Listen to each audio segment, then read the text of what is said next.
जय गुरुदेव। दूरदर्शी आवाज मासिक पत्रिका 1 नवंबर 2023, पृष्ठ नंबर 28। फकीरों के कदमों में झुकती अमीरी। कबीर साहब बनारस में रहते थे और रैदास जी भी। राजा वीर सिंह राजपूत कबीर साहब का शिष्य था। जब कबीर साहब जाते तो राजा तखत छोड़ देता था और उन्हें ऊपर बैठाता, खुद नीचे बैठता। उसका फकीर साहब के प्रति काफी प्यार था। एक बार कबीर साहब ने उसको आजमाना चाहा।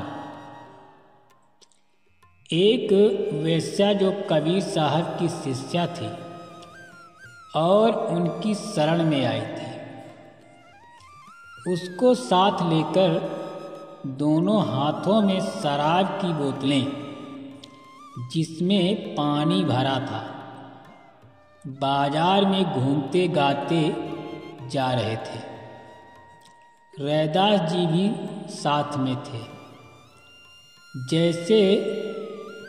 जैसे ही उन्हें देखकर चारों तरफ शोर मच गया और लोग तरह तरह की बातें करने लगे। कबीर साहब को लेकर राज दरबार में पहुंचे। कबीर साहब सबको लेकर राज दरबार में पहुंचे। राजा ने जब ये दृश्य देखा तो उसके मन में अभाव आ गया और तख्त से नहीं उठा। कबीर साहब ने सोचा कि राजा गिर गया है, उसे संभाल ले। उन्होंने दोनों बोतलों को पैरों पर उड़ेल दिया, यानी उनको पैरों पे ना दिया। राजा ने देखा ये तो पानी है।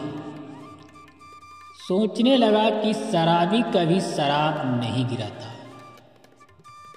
तख्त से उतरकर उसने बगल में खड़े रैदास जी से पूछा कि महाराज, ये कैसा कौतुक है? उन्होंने कहा कि जगन्नाथ जी के मंदिर में आग लग गई है और कबीर साहब उसे बुझा रहे हैं। राजा ने तारीख और वक्त नोट किया और असलियत का पता लगाने के लिए सवार भेज दिया।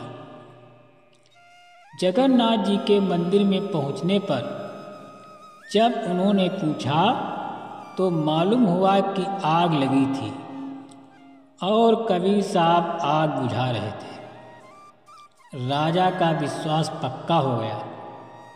कहने का मतलब ये है कि ऐसे मौक़ों पर अच्छे अभ्यासी लोग लोक लाज में आकर विचलित हो जाते हैं और कोई कोई प्रेमी ही अडिग होता है।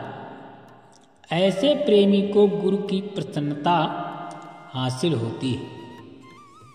सच ही तो कहा गया है, सब दर्जों में आला दर्जा है फकीरी, फकीरों के कदमों में झुकती अमीरी। जय